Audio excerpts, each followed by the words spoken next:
ओम श्री परमात्मने नमः। ओम नमो भगवते वासुदेवाय। ओम श्री कृष्णाय नमो नमः। वैशाख मास महात्म्य अध्याय 29 की पावन कथा में हम सुन रहे हैं राजा महिरथ की शेष कथा। यह कथा ब्राह्मण को सुनाते हुए यमराज कहते हैं कि हे ब्राह्मण, करुणा के सागर राजा महिरथ अद्भुत कर्म करने वाले भगवान श्री विष्णु के दूतों की उपयुक्त बात सुनकर द्रवित हो उठे। निश्चय ही साधु पुरुषों का हृदय मक्खन के समान होता है।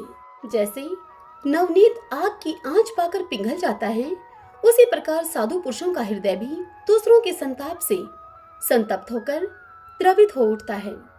उसी समय राजा ने दूतों से कहा। राजा बोले, हे विष्णु दूतों, इन्हें देखकर मुझे बड़ी ही व्यथा हो रही है। मैं इन व्यथित प्राणियों को छोड़कर जाना नहीं चाहता। मेरी समझ में सबसे बड़ा पापी वही है जो समर्थ होते हुए भी वेदनाग्रस्त जीवों का शोक दूर न कर सके। यदि मेरे शरीर को छूकर बहने वाली वायु के स्पर्श से ये जीव सुखी हुए हैं, तो आप लोग मुझे उसी स्थान पर लेकर चलिए, क्योंकि जो चंदन वृक्ष की भांति दूसरों के ताप को दूर करके उन्हें आह्लादित करते हैं तथा जो परोपकार के लिए स्वयं कष्ट उठाते हैं, वे ही पुण्य आत्मा हैं। संसार में वे ही संत हैं जो दूसरों के दुखों का नाश करते हैं तथा पीड़ित जीवों की पीड़ा को दूर करने के लिए जिन्होंने अपने प्राणों को तिनके के समान निछावर कर दिया है। जो मनुष्य सदा दूसरों की भलाई के लिए उद्यत रहते हैं, उन्होंने ही इस पृथ्वी को धारण कर रखा है। जहां सदा अपने मन को ही सुख मिलता है, वह स्वर्ग भी नरक के ही समान है। अतः साधु पुरुष सदा दूसरों के सुख से ही सुखी होते हैं। यहाँ नरक में गिरना अच्छा है, प्राणों से वियोग हो जाना भी अच्छा है, किंतु पीड़ित जीवों की पीड़ा दूर किए बिना एक क्षण भी सुख भोगना अच्छा नहीं है। यह सुनकर विष्णुदूत बोले कि हे राजा, पापी पुरुष अपने कर्मों का ही फल भोगते हुए भयंकर नरक में पकाए जाते हैं। जिन्होंने दान, होम अथवा पुण्य तीर्थ में स्नान नहीं किया है, मनुष्यों का उपकार तथा कोई उत्तम पुण्य नहीं किया है, यज्ञ, तपस्या और प्रसन्नता पूर्वक भगवान के नामों का जप नहीं किया है, वे ही परलोक में आने पर घोर नरक में पकाए जाते हैं। जिनका शील स्वभाव दूषित है, जो दुराचारी, व्यवहार में निंदित, दूसरों की बुराई करने वाले एवं पापी हैं, वे ही नरक में पड़ते हैं। जो पापी अपने मर्म भेदी वचनों से दूसरों का हृदय विदीर्ण कर डालते हैं तथा जो पराई स्त्रियों के साथ विहार करते हैं, वे नरकों में पकाए जाते हैं। हे महाभाग भोपाल, आओ अब भगवान के धाम को चलें। तुम पुण्यवान हो, अतः अब तुम्हारा यहाँ ठहरना उचित नहीं होगा। विष्णु दूतों की यह बात सुनकर राजा महिरथ ने कहा कि हे विष्णु दूतगण, यदि मैं पुण्य आत्मा हूँ तो इस महाभयंकर यातना मार्ग से कैसे लाया गया हूँ? मैंने कौन सा पाप किया है तथा किस पुण्य के प्रभाव से मैं विष्णु धाम को जाऊंगा? आप लोग मेरे इस संशय का निवारण करें। तब विष्णुदूत बोले कि हे राजन, तुम्हारा मन काम के अधीन हो रहा था, इसलिए तुमने कोई पुण्य, यज्ञ अनुष्ठान अथवा यज्ञ वशिष्ठ अन्न का भोजन नहीं किया है, इसलिए तुम्हें इस मार्ग से लाया गया है। किंतु लगातार 3 वर्षों तक तुमने अपने गुरु की प्रेरणा से वैशाख मास में विधि पूर्वक प्रातः स्नान किया है तथा महापापों और अति पापों की राशि का विनाश करने वाले भक्तवत्सल विश्वेश्वर भगवान मधुसूदन की भक्ति पूर्वक पूजा की है। यह सब पुण्यों का सार है। केवल इस एक ही पुण्य से तुम देवताओं के द्वारा पूजित होकर श्री विष्णु धाम को लेकर जाए जा रहे हो। हे नरेश्वर, जैसे एक ही चिंगारी पड़ जाने से तिनकों की राशि भस्म हो जाती है, उसी प्रकार वैशाख में प्रातः स्नान करने से पाप राशि का विनाश हो जाता है। जो वैशाख में शास्त्र उक्त नियमों से युक्त होकर स्नान करता है, वह हरिभगत पुरुष अति पापों के समूह से छुटकारा पाकर विष्णु पद को प्राप्त होता है। इस कथा को सुनाते हुए यमराज ब्राह्मण से कहते हैं कि हे ब्राह्मण, तब दयासागर राजा ने उन जीवों के शोक से पीड़ित होकर भगवान श्री विष्णु के दूतों से विनय पूर्वक कुछ इस प्रकार से कहा। राजा महिरथ बोले कि साधु पुरुष प्राप्त हुए ऐश्वर्य का, गुणों का तथा पुण्य का यही फल मानते हैं कि इनके द्वारा कष्ट में पड़े हुए जीवों की रक्षा की जाए। यदि मेरा कुछ पुण्य है तो उसी के प्रभाव से ही नरक में पड़े हुए जीव निष्पाप होकर स्वर्ग को चले जाएं और मैं इनकी जगह पर नरक में निवास करूंगा। राजा के ये वचन सुनकर श्री विष्णु के मनोहर दूत उनके सत्य और उदारता पर विचार करते हुए इस प्रकार उनसे बोले। विष्णुदूत बोले कि हे राजन, इस दयारूप धर्म के अनुष्ठान से तुम्हारे संचित धर्म की विशेष वृद्धि हुई है। तुमने वैशाख मास में जो स्नान, दान, जप, होम, तप तथा देव पूजन आदि कर्म किए हैं वे अक्षय फल देने वाले हो गए हैं। जो वैशाख मास में स्नान दान करके भगवान का पूजन करता है वह सब कामनाओं को प्राप्त होकर श्री विष्णु धाम को जाता है। एक और तप, दान और यज्ञ आदि की शुभ क्रियाएं और दूसरी ओर विधि पूर्वक आचरण में लाया हुआ वैशाख मास का व्रत, यदि यह दोनों हो तो यह वैशाख मास ही महान है। हे राजन, वैशाख मास के एक दिन का भी जो पुण्य है वह तुम्हारे लिए सब दानों से बढ़कर है। दया के समान धर्म, दया के समान तप, दया के समान दान और दया के समान कोई मित्र नहीं है। पुण्य का दान करने वाला मनुष्य सदा लाख गुना पुण्य प्राप्त करता है।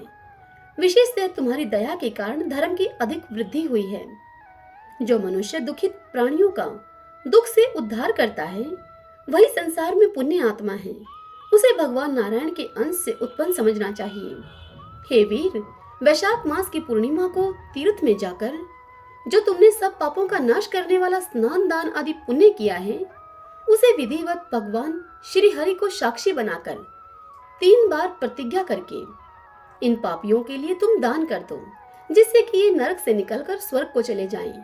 हमारा तो ऐसा विश्वास है कि पीड़ित जंतुओं को शांति प्रदान करने से जो आनंद मिलता है उसे मनुष्य स्वर्ग और मोक्ष में भी नहीं पा सकता। हे सौम्य, तुम्हारी बुद्धि दया तथा दान में दृढ़ है, इसे देखकर हम लोगों को भी उत्साह होता है। हे राजन, यदि तुम्हें अच्छा जान पड़े तो अब बिना विलंब किए हुए इन्हें वह पुण्य प्रदान करो जो नरक यातना के दुख को दग्ध करने वाला है। विष्णु दूतों के इस प्रकार कहने पर दयालु राजा महिरथ ने भगवान गदाधर को साक्षी बनाकर 3 बार प्रतिज्ञा पूर्वक संकल्प करके उन पापियों के लिए अपना पुण्य अर्पण किया। वैशाख मास के एक दिन के ही पुण्य का दान करने पर वे सभी जीव यम यातना के दुख से मुक्त हो गए। फिर अत्यंत हर्ष में भरकर वे श्रेष्ठ विमान पर आरूढ़ हुए और राजा की प्रशंसा करते हुए उन्हें प्रणाम करके स्वर्ग को चले गए। इस दान से राजा को विशेष पुण्य की प्राप्ति हुई। मुनियों और देवताओं का समुदाय उनकी स्तुति करने लगा तथा वे जगदीश्वर श्री विष्णु के पार्षदों के द्वारा अभिवंदित होकर उस परम धाम को प्राप्त हुए जो बड़े बड़े योगियों के लिए भी दुर्लभ होता है। हे द्विजश्रेष्ठ, यह वैशाख मास और पूर्णिमा का कुछ महात्म्य यहाँ थोड़े में बतलाया गया है। यह धन, यश, आयु तथा परम कल्याण प्रदान करने वाला है। इतना ही नहीं, इससे स्वर्ग और लक्ष्मी की भी प्राप्ति होती है। यह प्रशंसनीय महात्म्य अंतःकरण को शुद्ध करने वाला और पापों को भी धो डालने वाला है। माधव मास का यह महात्म्य भगवान माधव को अत्यंत प्रिय है। राजा महिरथ का चरित्र और हम दोनों का मनोरम संवाद सुनने, पढ़ने और विधि पूर्वक अनुमोदन करने से मनुष्य को भगवान की भक्ति प्राप्त होती है, जिससे कि समस्त कलेशों का नाश हो जाता है। सूत जी कहते हैं कि धर्मराज की यह बात सुनकर वह ब्राह्मण उन्हें प्रणाम करके चला गया। उसने भूतल पर प्रतिवर्ष स्वयं तो वैशाख स्नान की विधि का पालन किया ही, दूसरों से भी इसका पालन करवाया। यह ब्राह्मण और यम का संवाद मैंने आप लोगों से वैशाख मास के पुण्य में स्नान के प्रसंग में सुनाया है। जो एकचित होकर वैशाख मास के महात्म्य का श्रवण करता है वह सब पापों से मुक्त होकर श्री विष्णु के परम धाम को प्राप्त होता है। हरि ओम तत्सत। ओम नमो भगवते वासुदेवाय। भगतजनों, आज की यह कथा यहीं समाप्त हुई। इससे आगे की कथा में कल हम सुनेंगे भगवान श्री कृष्ण का ध्यान। आइए अब आज के दिन सुनी जाने वाली वैशाख स्नान की कहानी सुनते हैं। किसी गांव में एक सेठ सेठानी रहते थे। उनके घर में धन धान्य की कोई कमी नहीं थी। दोनों पति पत्नी नियम से पीपल देव की पूजा किया करते थे। वह दोनों पीपल सींचने के लिए 5 कोस दूर जाया करते थे। समय बीतता चला गया, लेकिन उनका यह नियम नहीं बदला। वह दोनों अब वृद्ध हो गए थे। उम्र बढ़ने के कारण अब वह पीपल सींचकर जब घर को आते तो बहुत ही थक जाते थे और फिर घर आने के बाद उनसे काम भी नहीं हो पाता था। एक दिन सेठानी अपने पति से कहती है कि पीपल सींच कर आने के बाद थकान इतनी हो जाती है कि मुझसे घर का काम भी नहीं हो पाता है, जिसके कारण घर का काम करने में देरी हो जाती है। अगर हमारे कोई संतान होती तो वह घर का काम कर लेती। सेठ जी तो पहले ही मन संतान न होने के कारण बड़े ही दुखी रहते थे, किंतु सेठानी से वह इस विषय में कोई चर्चा ही नहीं करते थे। लेकिन उनको यह बात खाई जाती थी कि हमारे जाने के बाद इस कारोबार को कौन संभालेगा। अब आज सेठानी की बात को सुनकर वह और भी अधिक दुखी हो गए। सेठ जी की चिंता और अधिक बढ़ गई। सेठ जी को चिंता में इस प्रकार डूबा हुआ देखकर एक दिन सेठानी ने दाई को अपने घर में बुलाया और उससे कहा कि तुम सेठ जी से जाकर कहो कि मैं माँ बनने वाली हूँ और यही बात पूरे गांव में हर जगह फैला दो।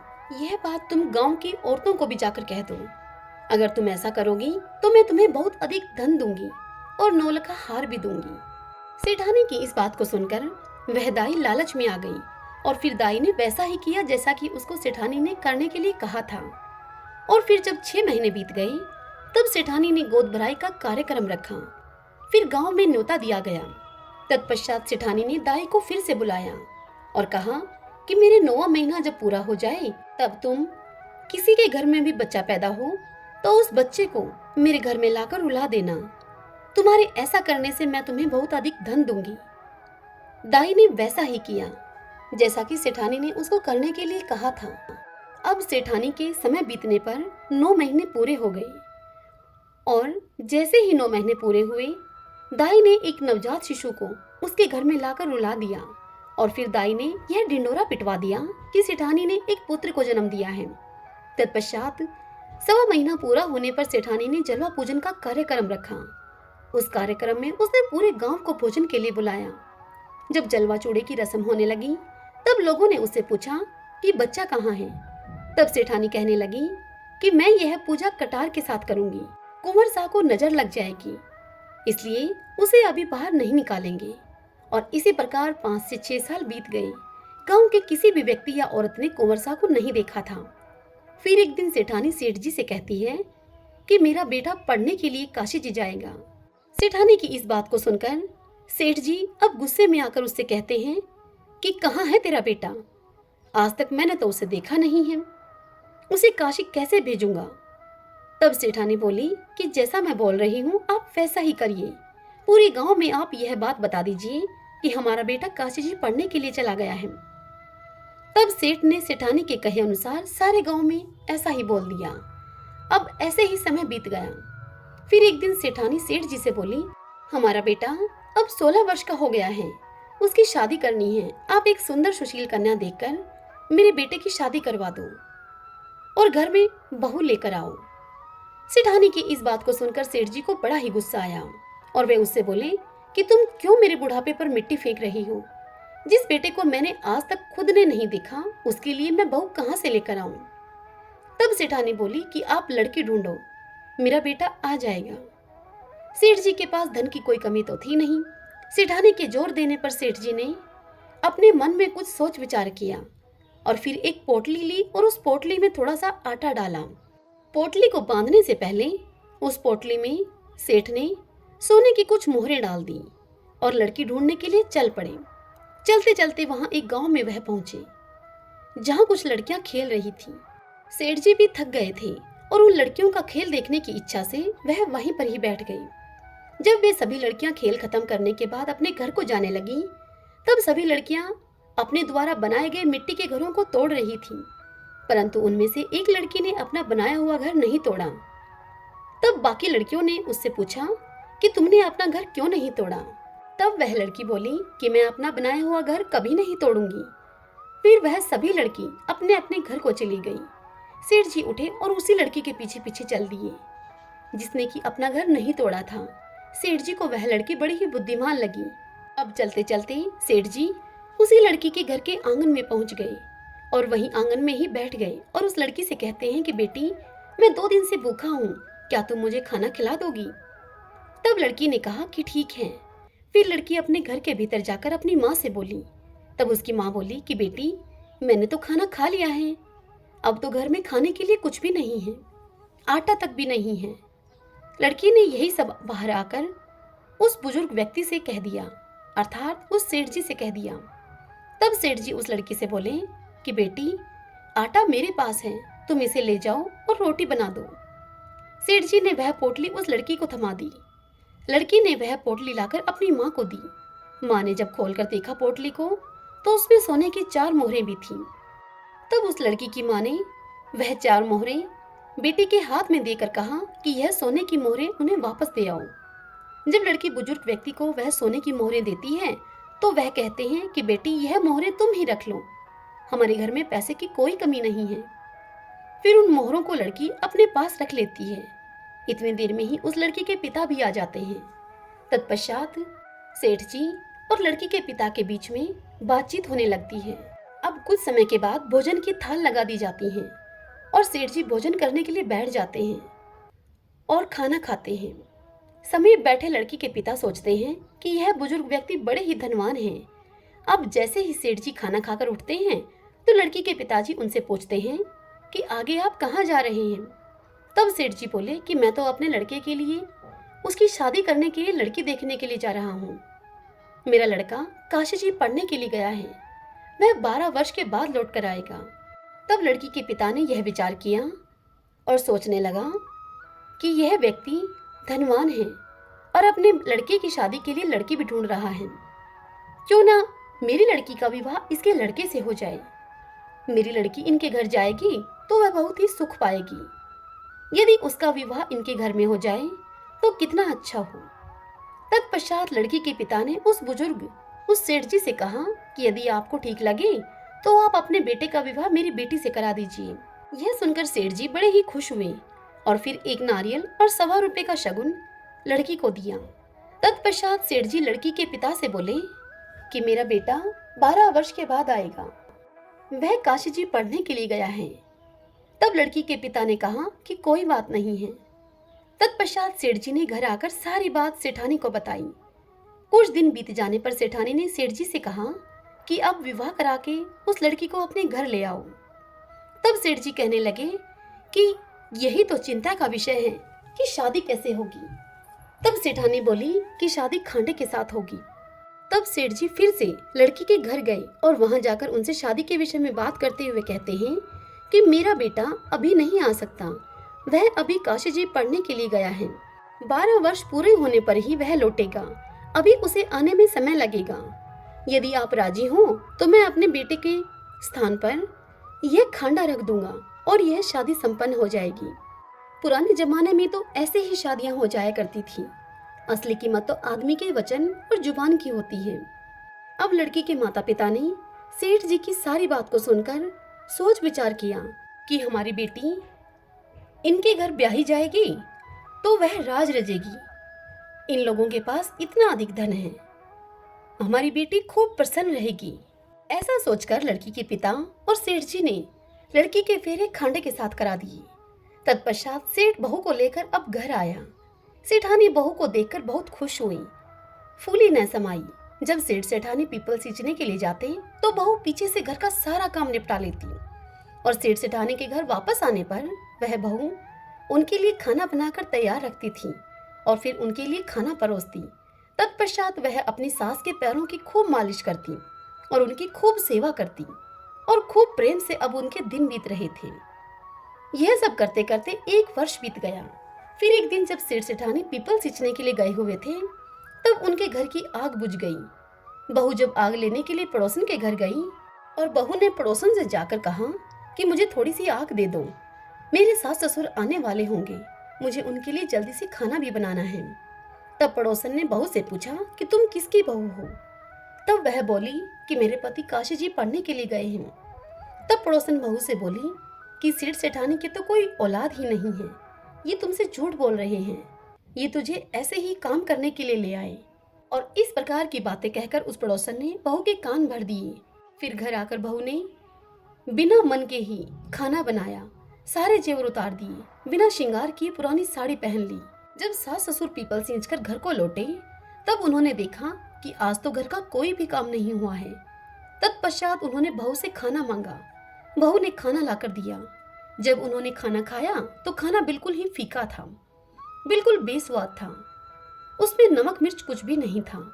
तब उन्होंने बहू से पूछा कि क्या बात है बहू, आज खाना बिल्कुल फीका सा है। तब बहू ने उत्तर दिया कि आपको तो आज ही खाना फीका मिला है, मेरी तो पूरी जिंदगी ही फीकी है।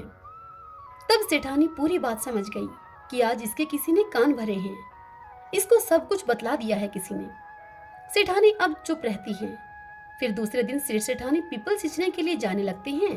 तब बहू उनसे कहती है कि आपने मुझे 6 कोठों की चाबी दे रखी है, 7वें कोठे की चाबी तो मुझे नहीं दी है, मैं कौन सी बहू हूं आपकी। तब सेठानी बोली कि नहीं बेटा, ऐसा नहीं बोलते हैं, ऐसी बात नहीं है, मैंने तो ऐसे ही यह चाबी तुम्हें नहीं दी थी। और फिर सेठानी ने 7वें कोठे की चाबी भी बहू को दे दी और बहू को पड़ोसियों से बात करने के लिए मना भी किया। फिर वे दोनों पति पत्नी पीपल सींचने के लिए चले गए। पीपल सींचते समय भगवान विष्णु का वे नाम लेते रहे, माता लक्ष्मी का नाम लेते रहे। वह दोनों भक्ति भाव से भगवान विष्णु और माता लक्ष्मी की भक्ति, बार बार उनके नाम का उच्चारण करना, उनको भोग लगाना, यह तो उन दोनों दंपति का दिनचर्या का हिस्सा था। लेकिन उस दिन उनके मन में बहू के घर से जाने का भय भी था, उनकी आंखों में नमी थी और चिंता भी थी।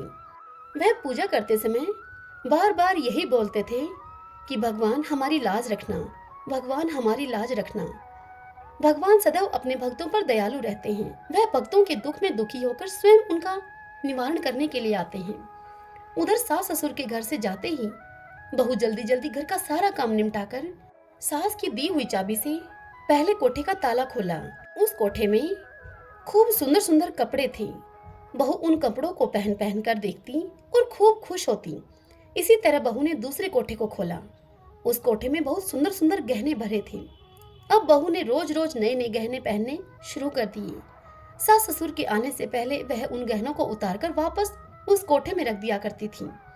इसी तरह तीसरे कोठे में स्वादिष्ट व्यंजन थे। बहू अपनी पसंद की मिठाइयां खाती और पूरा दिन खुश रहती थी।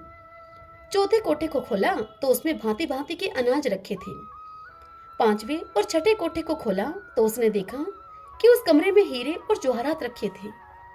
अब सेठानी की वह बहू इन सब चीजों में व्यस्त रहकर खूब खुश रहने लगी। लेकिन कुछ दिन बाद वह इन सब चीजों से भी ऊब गई। फिर एक दिन उसने 7वें कोठे को खोलकर देखा तो उसने उसमें देखा कि वहां उस कमरे में एक पीपल का पेड़ था और एक मंदिर था। बहू उसी कमरे में बैठ गई और फिर थोड़ी देर के बाद उस पीपल के पेड़ में से एक सुंदर सा नौजवान निकला। तब बहू उससे बोली कि आप कौन हैं? तब वह लड़का बोला कि मैं तुम्हारा पति हूँ। तब बहू ने उससे फिर से पूछा कि आप तो काशी जी पढ़ने के लिए गए थे, आप इस कमरे में कैसे और कब आ गए? तब वह लड़का बोला कि मैं अभी अभी आया हूँ, परंतु तुम माँ को यह सब मत बताना। बहू ने आज तक अपने पति को तो देखा ही नहीं था, इसलिए उस लड़के के कहने पर बहू उसे अपना पति मानकर अब उसके साथ हंसी ठिठोली करने लग गई, उसी के साथ बातचीत करने लग गई। अब तो वह बहू हर रोज सास ससुर के पीपल सींचने के लिए जाते ही उसे 7वें कमरे में आकर बैठ जाती और अपने पति के साथ खूब समय बिताती। थोड़े ही समय के बाद अब वह गर्भवती हो गई। तब सेठ जी सेठानी को भला बुरा कहने लगे और बोले कि अब मैं गांव के लोगों को क्या मुंह दिखलाऊंगा, तूने तो मेरा बुढ़ापा ही खराब कर दिया है। तब सेठानी ने बड़े प्यार से अपनी बहू से पूछा कि बहू ये किसका बच्चा है? तब वह बहू बोली कि ये आपके बेटे का है, वह काशी जी से लौट कर आ गए हैं और 7वें कमरे में रहते हैं। आप दोनों के पीपल सींचने के जाने के बाद हम दोनों उसी कमरे में रहते हैं और खूब हंसी ठट्ठा करते हैं। तब सास ने बहू से कहा कि बहू तूने तो मुझे आज तक इस बारे में कुछ भी नहीं बताया। तब उससे बहू बोली कि माँ जी, आपके बेटे ने ही मुझे आपसे इस बारे में कुछ भी कहने के लिए मना किया था कि माँ को कुछ मत बताना। तब सेठानी ने बहू से कहा कि कल जब तुम उससे मिलोगी तब तुम उससे कहना कि आपको मुझे 7वीं की चूड़ी पहनाने के लिए बाहर आना पड़ेगा। बहू ने अगले दिन उस लड़के को यह बात बता दी। तब लड़के ने कहा कि मैं जरूर आऊंगा। अब वह सास ससुर दोनों निश्चिंत हो गए। 7वीं की चूड़ी पहनाने का कार्यक्रम रखा गया और पूरे गांव को बुलावा भेजा। उस कार्यक्रम में जब सारा गांव वहां उपस्थित था, बहू को वहां पर बैठाया गया और फिर क्या था, थोड़ी ही देर में वहां चर्चा होने लगी कि कहाँ है इनका बेटा, आज तक हमने तो देखा नहीं। तभी वहां 17-18 साल का एक नौजवान लड़का आया और बहू के पास आकर बैठ गया। गांव के सभी लोग उसे देखकर चौंक गए और उसे टकटकी लगाकर देखते ही रहे और फिर कहने लगे कि यह लड़का तो कितना सुंदर है, यही कारण है कि सेठानी इसे छिपा कर रखती थी। तत्पश्चात कार्यक्रम जब पूरा हुआ, वह लड़का वापस जाने लगा। तब बहू ने कहा कि आप कहाँ जा रहे हैं? तब लड़का बोला कि मुझे जाना पड़ेगा। जैसे ही वह लड़का 7वें कमरे में गया, बहू उसके पीछे पीछे गई। वह लड़का पीपल के पास पहुंचकर जैसे ही सांप की केचुली पहनने लगा, बहू ने तुरंत उस केचुली में आग लगा दी। आग लगने से लड़के के शरीर में अब जलन होने लगी। बहू ने लड़के के शरीर में दूध डालकर उसकी जलन को शांत किया। फिर वह लड़का, बहू और सेठ सेठानी एक साथ खूब खुशी के साथ रहने लगे। इस तरह उस बहू के तेज भाग्य से सेठ सेठानी को अपना बेटा मिल गया। हे मेरे पीपल देवता, जैसे आपने उस लड़की और सेठ सेठानी पर कृपा की, वैसे ही आपकी इस कथा को जो भी कहे, सुने, सुनाए और हुकारा भरे, उन सब पर आप कृपा करना। सब बोलिए पीपल देव महाराज भगवान विष्णु की जय।